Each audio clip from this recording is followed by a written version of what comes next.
Hello everyone, kembali lagi bersama saya Bunga Rinta Nazaria dari Program Studi Sistem Informasi Universitas Peradaban. Di video kali ini, saya akan membahas tentang multitasking.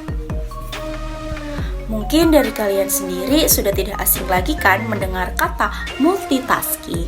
Nah, multitasking sendiri berarti yaitu cara menyelesaikan suatu pekerjaan dalam kurun waktu yang bersamaan. Atau bisa kita simpulkan lebih rinci lagi, yaitu menyelesaikan suatu pekerjaan yang satu dan lainnya dalam kurun waktu yang bersamaan. Sebelum lanjut ke materi intinya, di sini saya akan membedah dulu mengenai multitasking. Karena mungkin beberapa orang memiliki asumsi yang berbeda. Nah, menurut saya nih, multitasking itu yaitu sebuah kebiasaan yang berbahaya yang dianggap sebuah talenta. Anggap aja seperti ini. Ketika kalian tidak bisa multitasking, otomatis kalian tidak bisa mengerjakan suatu hal dengan cepat atau deadline waktu yang telah ditentukan. Itu sebuah mindset atau doktrin yang menjadi pola pikir seseorang yang harus bisa multitasking. Robbie Salter pernah bilang multitasking adalah cara terburuk buat menyelesaikan suatu pekerjaan atau masalah. Nah, solusinya itu seperti apa? Karena menurut saya gini loh, saya tipe orang yang hanya bisa fokus ke satu hal saja, tidak bisa fokus ke hal yang lainnya. Mungkin untuk tipe orang seperti saya, mengerjakan suatu hal dengan cara multitasking, mungkin bisa jadi bagi saya itu memperlambat pekerjaan saya. Tapi orang-orang berpendapat juga bahwa ketika kita mengerjakan suatu hal dengan cara multitasking, pekerjaan tersebut akan cepat selesainya dan menghemat waktu. Juga kita bisa mengerjakan beberapa hal dalam kurun waktu yang bersamaan.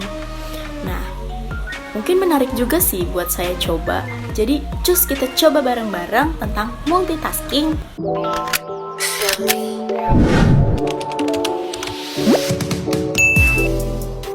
Oke, selanjutnya kita akan membahas skema yang ada dalam multitasking. Yang pertama, tugas dalam antrian. Tugas-tugas yang diminta pengguna sistem akan ditempatkan dalam antrian atau dapat menunggu sebelum tugas itu dijalankan. Yang kedua, pengaturan prioritas. Sistem operasi menentukan prioritas tugas berdasarkan jenis tugas, pentingnya tugas, dan faktor-faktor lainnya. Tugas yang lebih penting atau mendesak akan diberikan prioritas lebih tinggi. Yang ketiga, yaitu pembagian waktu. Setiap kita membuka tab baru atau tugas baru, CPU akan mengalokasikan sejumlah kecil waktu. Ini bisa disebut time sharing atau time slashing. Dan yang terakhir yaitu peralihan antar tugas. CPU sangat cepat melakukan peralihan tugas. Ini menyimpulkan bahwa banyak tugas yang sedang berjalan atau berfungsi secara bersamaan, meskipun pada realitanya dan tampilannya CPU hanya fokus pada satu tugas saja.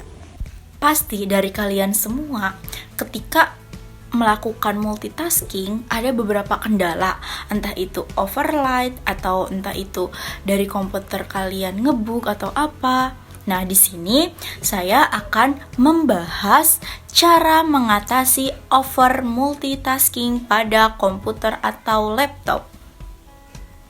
Berikut saya sampaikan beberapa cara mengatasi over multitasking pada laptop agar kinerja laptop tetap stabil dan optimal.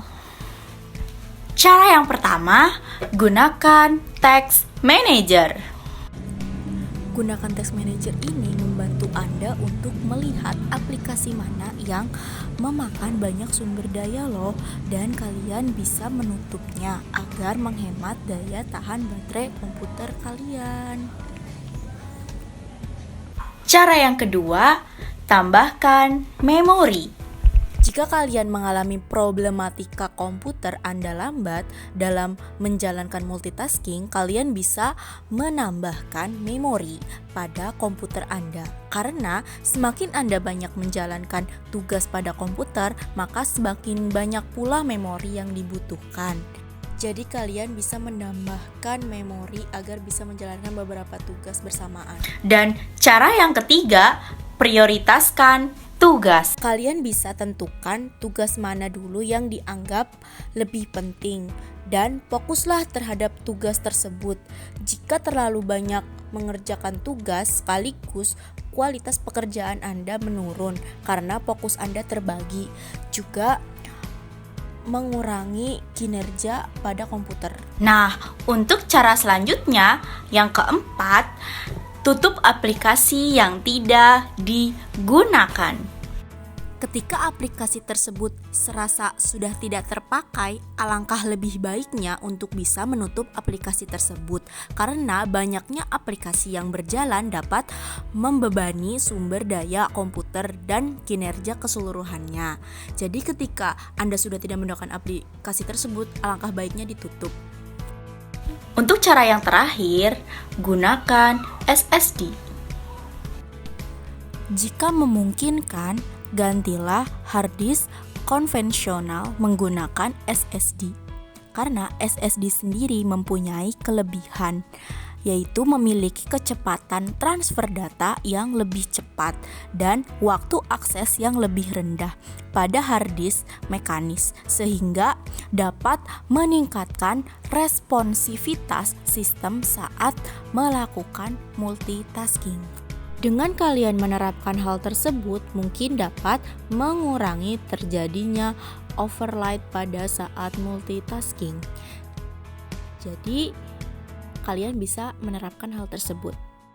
Itulah beberapa skema multitasking yang bisa saya sebutkan. Cukup sekian video yang bisa saya buat, kurang lebihnya mohon maaf. See you next time. Bye-bye. Audio Jungle.